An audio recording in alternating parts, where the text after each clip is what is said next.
I'm Dr. Raymond Sinclair, and this is Senior Strength. I spent 26 years as a physical therapist working with adults in their 70s, 80s, and 90s, and if there is one complaint I heard almost every single week, it was this: my lower back just aches. Some of you feel it as a dull, tired soreness low in the back by the middle of the afternoon. Some of you feel it the moment you stand up from a chair, like the back needs a second to unlock before it will straighten. And some of you feel it after a short walk, or after standing at the kitchen counter, a heavy ache that settles in and will not quite leave. I want you to hear me clearly right at the start. That aching back is not a sign that something is broken, and it is not simply the price of getting older. In most cases, it is a specific problem. Your back is undersupported, and it has a specific, gentle solution. Today I'm going to take you through the single most important core exercise I know for a comfortable lower back, and a short routine built right around it. Everything is senior safe. You can do most of it seated, some of it standing with a chair for support, and one optional move on the floor with a seated version for anyone who would rather stay in the chair. All you need is a sturdy chair and a little open space, so let's get you set up. Before we move a muscle, let me explain why this happens, because when you understand it, the whole routine makes sense. Deep inside your midsection, wrapping around you like a natural corset, is a muscle called your transverse abdominis, and that just means your deepest belly muscle, the one that braces and steadies your spine from the inside. Working together with it are your glutes, and by glutes I simply mean your buttocks. The big, powerful muscles that support your lower back from behind. After the age of 70, something called sarcopenia, the slow muscle loss that begins back in our 40s, quietly weakens both of those deep supporters, especially if you have been sitting more than you used to. And here is the important part. When your deep belly muscle and your buttocks stop doing their job of bracing the spine, the small muscles of your lower back are forced to take over work they were never designed to carry alone. They overwork, they tire, and they ache. So, the ache is not damage. It is a cry for help from muscles that are covering for weaker teammates. The fix is exactly what we are going to do today. Wake up that deep core and those glutes so they carry the load again, and let your lower back rest. There is no age at which you are too old to rebuild this support. Your body is listening, and today we start. Let's begin with a gentle warm-up, standing behind your chair. Rest both hands lightly on the back of it for balance. Stand nice and tall, feet about hip-width apart. Now we are simply going to march on the spot. Slowly. Lift one knee just a little way up, set it down, then the other. Nothing high, nothing fast. Do about 10 on each side, easy and smooth, and breathe naturally the whole time. The reason we start here is that marching gently raises your temperature, gets a little blood into these muscles, and tells your nervous system that we are about to work. If standing tires you, sit down and march right there in the chair. Lifting the knees a small way is just as good. Nice and slow. Great work. Take a deep breath in and slowly let it out. Now, sit down toward the front half of your chair, feet flat on the floor, hands resting on your thighs, and we are going to do a seated pelvic tilt. This one looks small, but it is the doorway to everything else today. Here is the movement. Without moving your shoulders or your feet, gently rock your pelvis. That's your hip bones and the base of your spine. Backward, so your lower back rounds just slightly. Then rock it forward, so your lower back arches just slightly. Back and forward, slow and small, only the pelvis moving underneath you. Do this with me about 10 times. What you are doing is oiling the joints of the lower spine and, just as importantly, teaching your brain to feel and control that part of your back again, a connection most of us lose after years of sitting still. If the movement feels stiff at first, shrink the range and stay gentle. There is no forcing here, ever. Take a deep breath in and slowly let it out.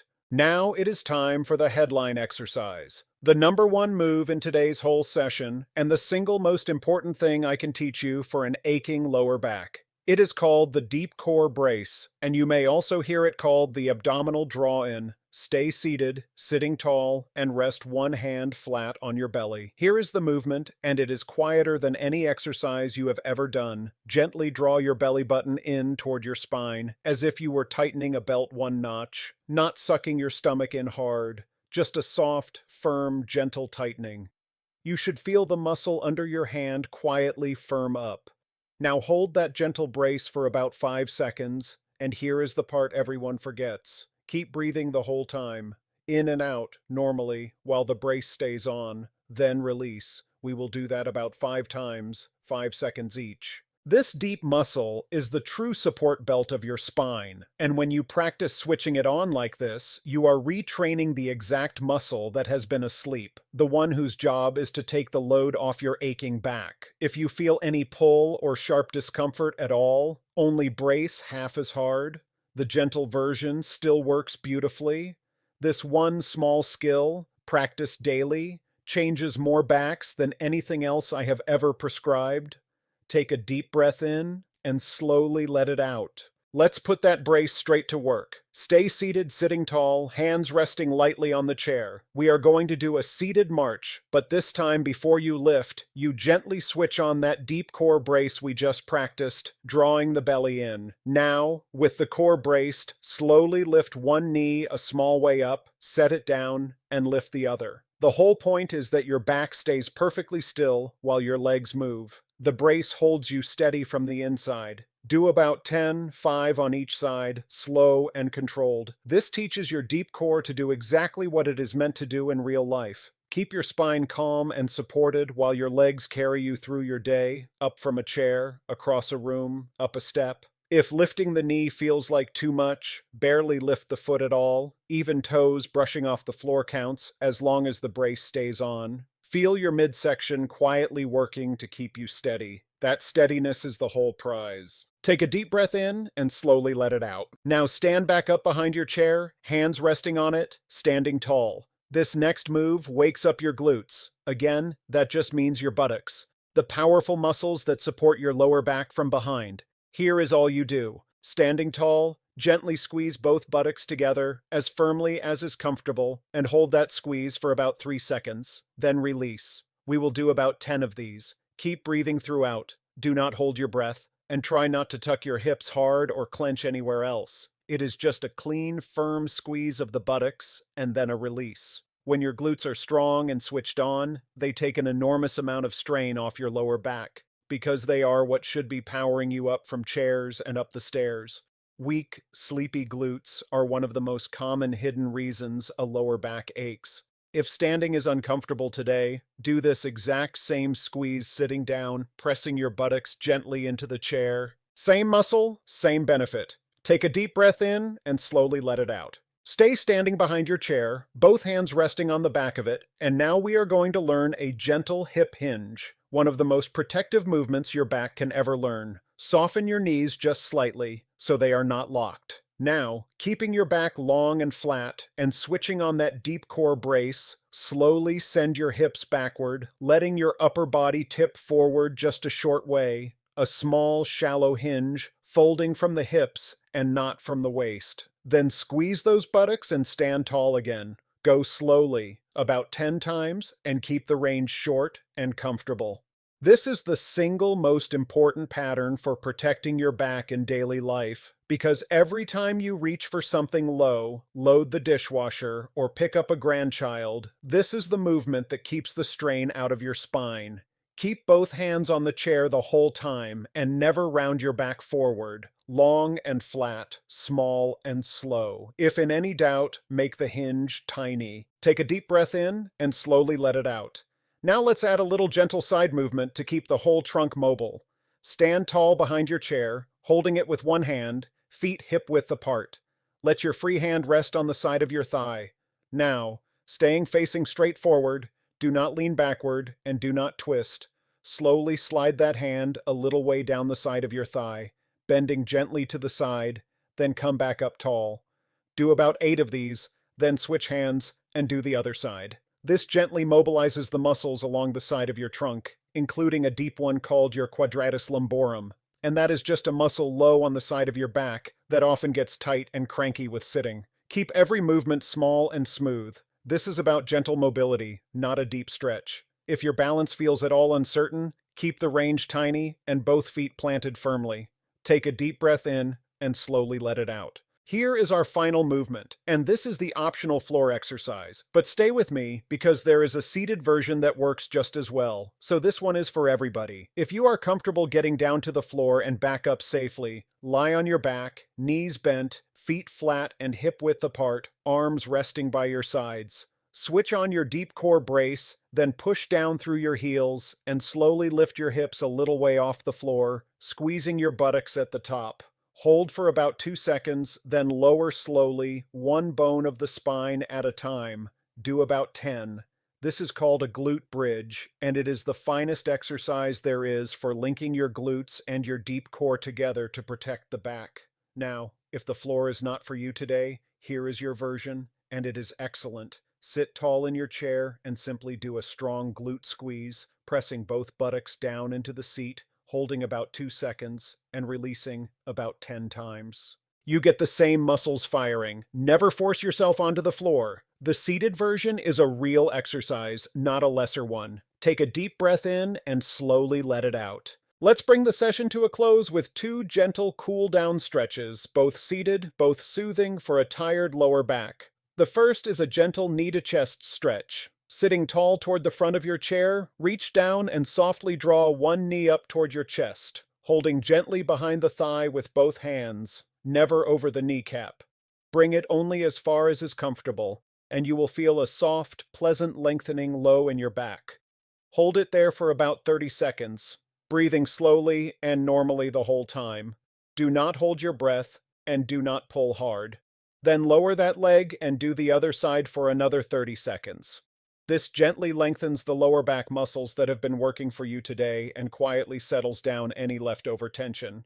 Keep it soft. A good stretch here should feel like relief, never like strain.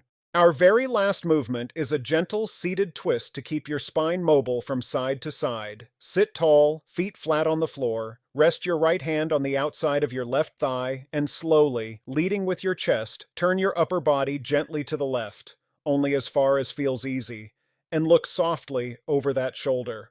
Hold for a moment, breathing calmly, then slowly come back to the middle and turn gently to the other side, right hand becoming left. Do this slowly, a few times each way, and let every turn be small and unforced. Rotation is a movement most of us lose after 70, simply because we stop asking our spine for it, and this gentle twist quietly gives it back. Never force the turn. The range grows on its own, week by week, when you are kind to it. And with that, our session is complete. You just did something powerful. You woke up the deep muscle that braces your spine from the inside. You switched your glutes back on so they can carry your back the way they were built to. You learned the hip hinge that protects your back every single day. And you finished by gently mobilizing and stretching everything you worked. That is a complete lower back session, and every part of it was chosen to be safe and doable for a body over 70. Now here is the plan going forward, because the secret is not intensity, it is consistency. Do this session, or even just the deep core brace and the glute squeezes on their own, most days of the week. Little and often is what changes a back. Do it 3 or 4 times a week, and within 2 to 3 weeks most of my patients tell me the same thing. The afternoon ache is quieter, standing up from a chair is easier, and their back feels more like it belongs to them again. That is not wishful thinking. That is your deep core and your glutes finally sharing the load. I have put this entire routine together for you. Every exercise name, the gentle rep counts, the form reminders, the seated alternatives, and a simple weekly progress tracker into a short, free guide. The link is in the description below this video and in the pinned comment. It costs nothing, and it will help you stay consistent and follow along between our sessions together. Before I let you go, I would love to hear from you in the comments. Does your lower back ache more when you first stand up from a chair, or more later in the afternoon after you have been on your feet? Those two patterns often point to slightly different things, and knowing which one you feel helps me point you in the right direction. Tell me below. I read every comment. And one last thing, which I always include because I truly mean it. Please speak with your own doctor or physical therapist before starting any new exercise program, and especially if you have had recent back surgery, a known disc problem, osteoporosis, or any spine condition your doctor is already managing. Move only in a range that feels comfortable, and stop any exercise immediately if you feel sudden or sharp pain. A gentle working sensation in the muscles is exactly right. Sharp pain is your body asking you to pause and check in with the professional who knows your history. These movements are designed to be gentle and safe for most adults over 70, but your own picture matters most. If today's session helped your back feel a little better, please subscribe to Senior Strength so you do not miss what comes next. Every episode is built for exactly where you are right now, not where you were 30 years ago, and not for anyone but you. I will see you in the next one.